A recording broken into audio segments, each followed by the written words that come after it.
Hello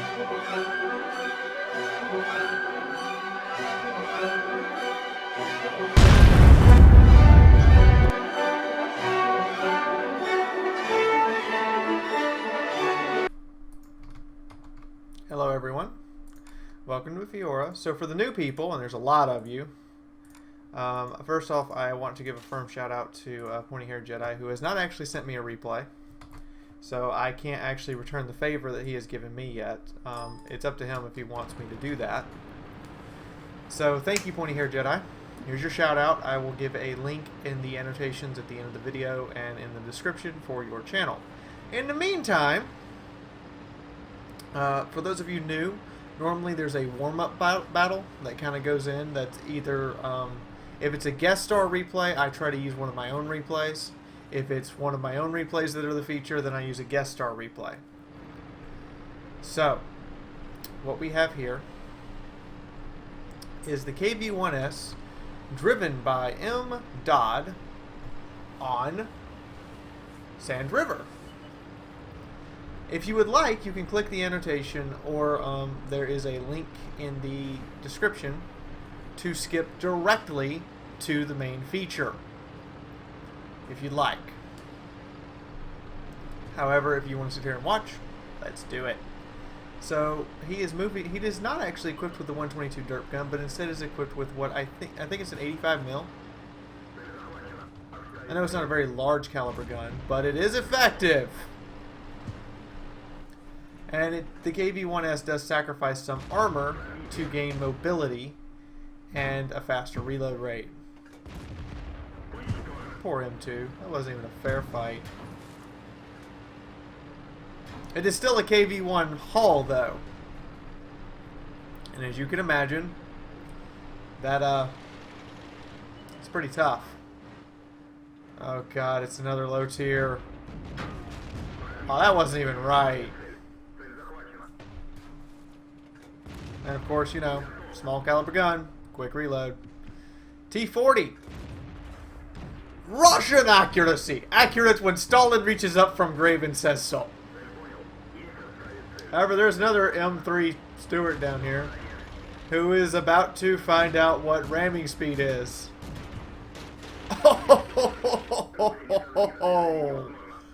Oh, that wasn't even fair.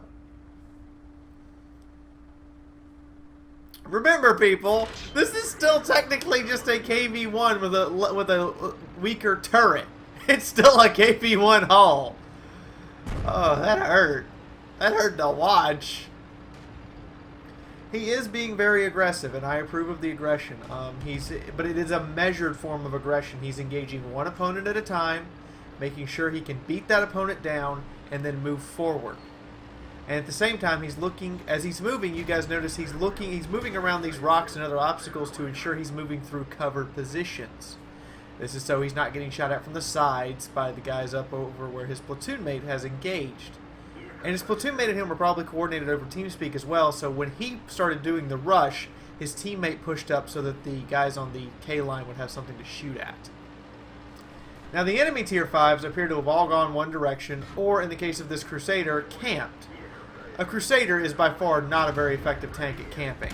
I hate to say it.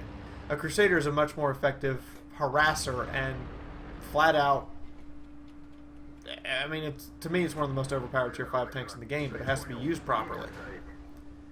And it's also the only tier 5 light tank, yeah, highest tier light tank that does not get scout matchmaking. Now, the KV-1S is going to have some trouble penetrating this Matilda unless he can get a flat surface shot. The Matilda, however, is not going to have any trouble pinning him back. Is this Matilda? Oh, never mind. It's Matilda 4. It's firing APCR to pin him back, by the way, because I've had one of those. They suck. But they don't hold up very well, and that scores his 5th kill and finishes our little warm-up match in just just over 4 minutes. In the meantime, let's move on to the actual Tank Destroyer 15 accomplishment match. Alright, welcome to the 704. Let's review the conditions to get Tank Destroyer 15 for the T-55A and a Tank Destroyer. Cause 6,000 damage. Destroy at least 3 enemy vehicles. And the secondary condition, you do have to win and survive, in addition to destroying the 3 enemy vehicles. Now, as you guys can see, my ammunition loadout is 22 AP rounds, 5 APCR, and 3 high explosive. I prefer this ammunition loadout because the BL-10 gets the job done with standard rounds anyway, and also because I just like the 704's ammunition this way. Now, the 3 high explosive shells are in case I see a tank that, you know, I'm planning on my next shot going into, and it has no armor, more than finish off a tank that's already destroyed, basically, because the BL-10 gun, let's face it, will penetrate whatever you want it to penetrate. And I'm moving up to the hill.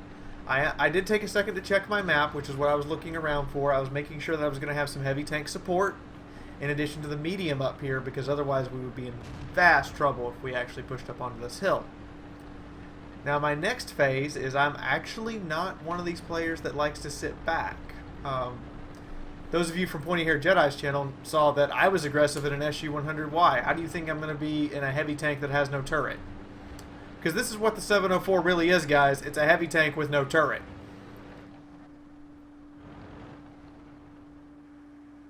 Oh, this poor guy. Oh, and the AMX-30 helps out with another shot. He is not in a happy place now. Gun is loading. Gun is loading. I go ahead and fling the blind shot in case that AMX-30... if I fired a second later, it would have hit him.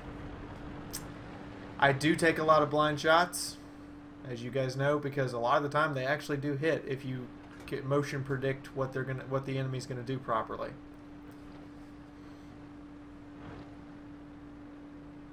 Now, the T-34 has thankfully actually pushed over, which is something you want to have at least one tank push over into these bushes, if not, you know, 2 or 3, so that when the enemy comes up, they are getting shot at from more than one angle, and therefore it's really hard to actually put your armor where it will protect you the most. This AMX-30 thinks he is safe behind that rock. Is about to find out that the BL-10, 600 meters, no problem. Soviet Russia BL-10, go on target. Now, I recognize that this FCM is being a very good player right now, and is probably the higher threat priority I should have, because he is acting like a good player. But I'm actually just focused on the center here. I fired the shot a second too late.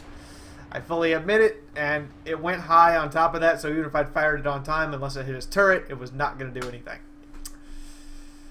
It is the BL-10, guys. It is inaccurate. However, this poor AMX-30 has not learned his lesson. There is a 704 that can hit you. And he's dead now. That is my third confirmed penetrating shot of the game.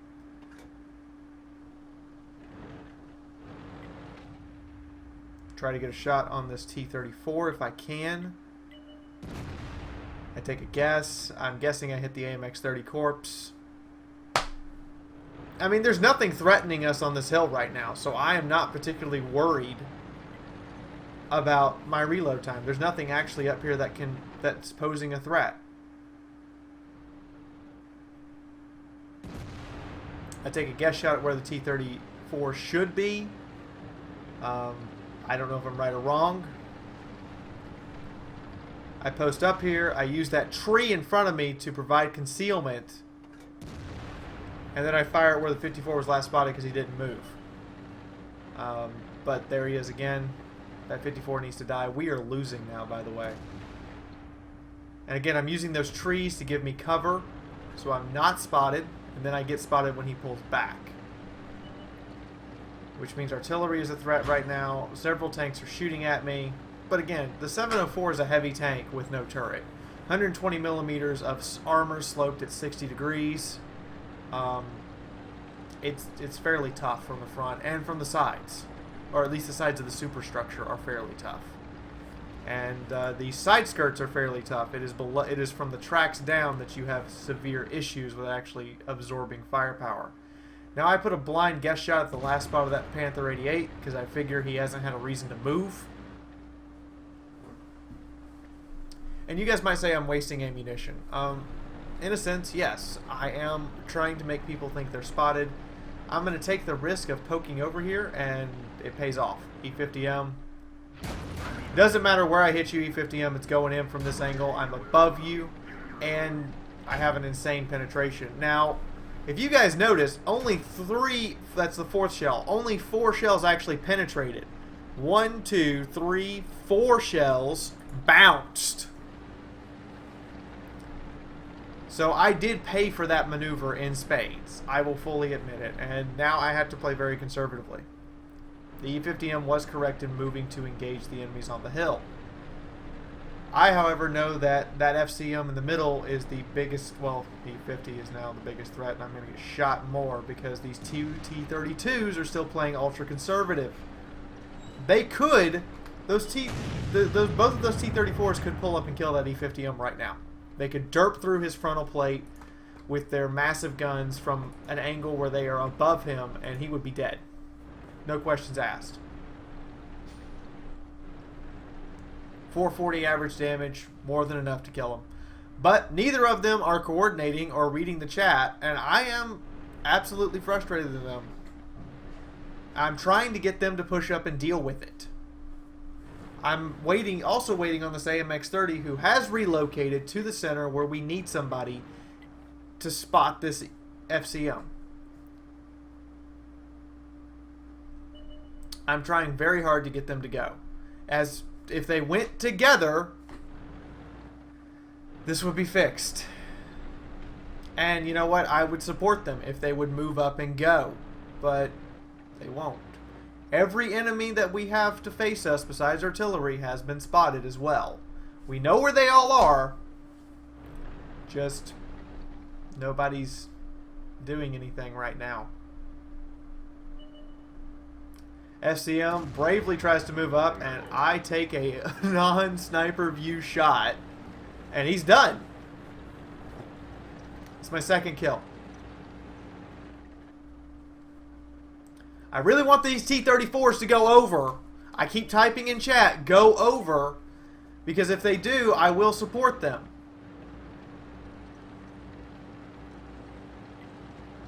But I need them to go, because I have no hit points left.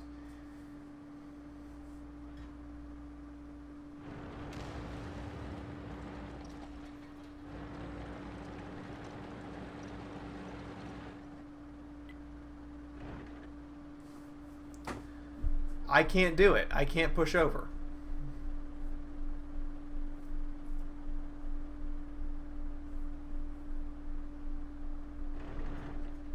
And, I mean, I've done my initial pushover. I paid for it.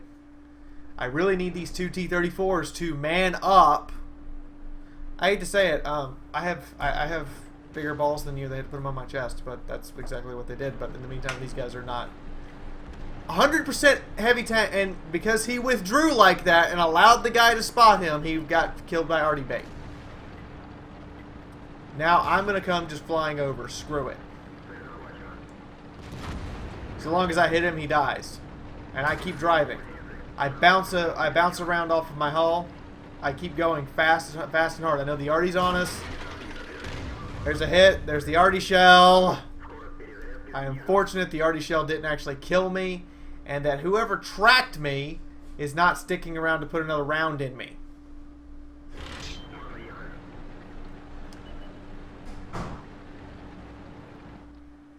I am spotted, but because that T-34's moved up, the Panther 88 is not targeting me.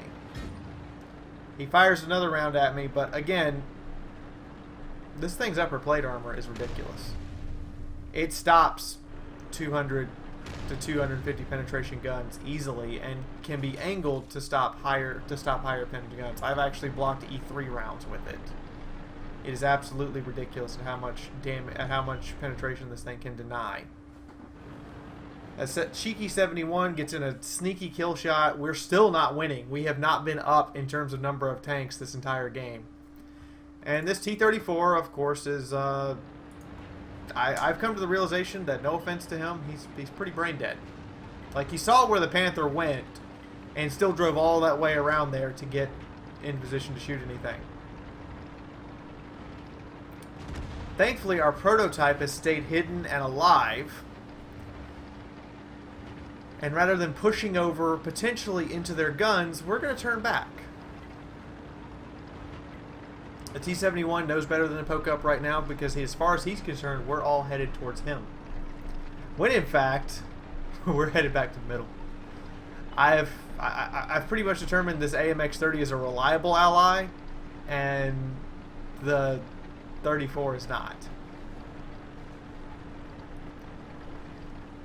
And basically, I'm using the skill level of the guys based on what I've detected in them to manipulate the battlefield to my advantage. I.e., I know if I direct support this AMX-30, he's not going to be someone who camps. He's not going to be someone who doesn't relocate. He's going to be someone who's actively going to fight. So I'm going to support him as much as I can, because the longer he's alive, the better chance we have. In the meantime, I know the prototype is too scared to move and has been camping the entire game. So unless we spot something for him, I don't anticipate him to provide any real support. And I know the T-34 back there has very little map awareness and no balls. I'm not being rude. I'm calling it like I see it. So what am I doing right now? I am setting up so that when something is spotted, I can deliver a shot into it. And there it is. T-49. Tracked. Boom. BL-10 loved. M12. I highly suspect is going to try to put a round in my direction, so I relocate.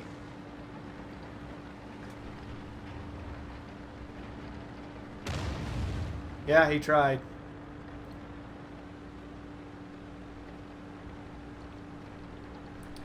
The T-34 actually takes him out, and then we see the 71. He has the longest view range of anything on the enemy team and the hardest camouflage rating. He needs to die. BL-10, 500 meters, no problem. Direct hit, light tank. That's my fifth kill with this massively awesome gun. Now this is also very good matchmaking. And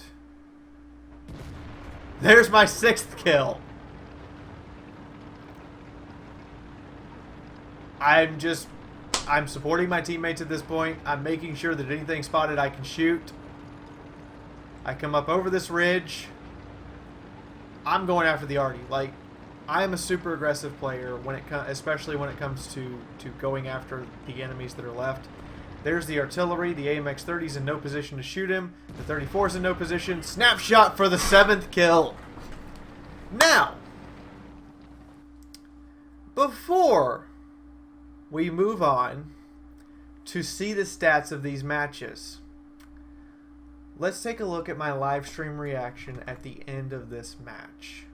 Okay? So I'm going to show you guys the live stream reaction when I first see the stats, and then we're going to be going over the stats. So we're going to be moving on and look at those two things. Yes! Yes! Yes! Yes! Oh my god! Sorry, headphone users! Yes! Yes! Shut up, Chainsaw! You can't take that one away from me! Oh my god, yes! Oh, that last shot! That clutch shot, yes!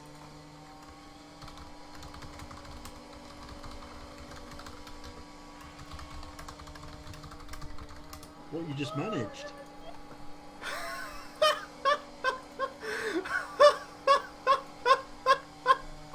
Oh my god! Oh my god! Oh, 4,000 damage! 300 meters away! BL-10!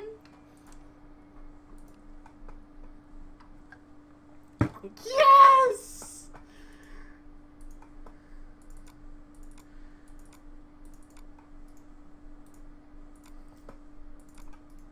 Oh my god, yes! Yes! That's how it's done! That's not an ace! That's not... How is that not an ace? What do I have to do for the ace badge? Good lord! Oh, that poor guy. I feel bad now. Not really. Broke the gun of the arty on the way out. Oh my god, yes! I'm a little bit excitable. Fair enough. So, we're going to take a look at the KV-1S match. He did get a cool headed because most things that shot him bounced. He also got a steel wall, surprisingly enough. Yeah, block 1,000 points of damage at tier 5? Seriously? And the high caliber. Excellent job there, M. Dodd. He does rack in the highest XP, and his partner in crime didn't get a lot done because nobody was there to fight him. And Russian accuracy, about a quarter of your shells miss, and I want to say only 60% actually do what they're supposed to, because that's about what you're looking at with Russian accuracy. But he does have a lot more than his hit points in block. He does walk away with 22,000 credits and just over 1,100 XP between free XP and regular. Now, I'm a little excitable, especially when huge accomplishments like that happen. So the lesson here is that if you're going to do the TD missions, have a medium tank and be at tier 9, because you're likely to get... Now, this was a tier 9 match, but I also noticed that a lot of my TD missions with tier 9 TDs were completed against tier 10 tanks. So you want to have a medium with you who's going to be an excellent spotter, and you got to get a little lucky, because I barely got that. 6,000 damage, there's 6,111. And Hopeless, you did an excellent job as a spotter getting me those lights at the end and when they really counted, and you were very, very, very map aware. Hot Shooter, on the other hand, yes, you got some spots, thank you, but map awareness, man. I don't. That's got to be your most critical flaw here. You and Tamac's map awareness was frustrating, to say the least. And the BL-10 gun, all the shots I missed were blind shots. Shots I actually took at targets spotted, except for the Panther 88, were direct hits. But basically, the blind shooting was what was causing me to miss most of these shots. I only made 1,000 credits because I used a premium consumable. But I did make, yeah, this was a times 2, 3,901 experience points racked up in a 13-minute nail biter. And as I said, 5 rounds bounced, about 1,000 damage. This thing is technically a tier 10, is technically a tier 9 heavy tank without a turret. That's what it is. If you treat it like that, it will reward you quite often. So that's about everything, guys. I hope you've enjoyed these 2 replays. I hope this has shown you that, you know, you can do TD Mission 15. You just have to have some good help. And I hope that you guys will come back tomorrow when I have more stuff for you. Check out the... I'm going to go ahead and say it. I'm going to be doing an Elite Dangerous video tonight. It's the first one. It's an experimental video to see if you guys want to see some Elite Dangerous bounty hunting. But I will be giving that to you guys tomorrow. So check it out if you would like to see it. And if you did like the video, please hit the like and share button. If you want to support the channel, you can click on the Patreon page. The banner's right there. There's the link in the description. There's the link in the cards. And donate $1, or you can click on the ad at the end of the video if you can't afford to donate $1, and I totally understand that. But clicking on the ads is how YouTube pays its creators, because those advertisers then pay YouTube, and we get the majority share of what gets paid out by those advertisers. Make corporate America have to pay for your entertainment. And if you want to see the previous World of Tanks video, it's right there. It's on the T-28 prototype with an absolute defense mode from some guest stars. In the meantime, this is Fiaura signing out for right now, and I will see you guys in the next video. Bye-bye, guys. 76mm gun. Dead.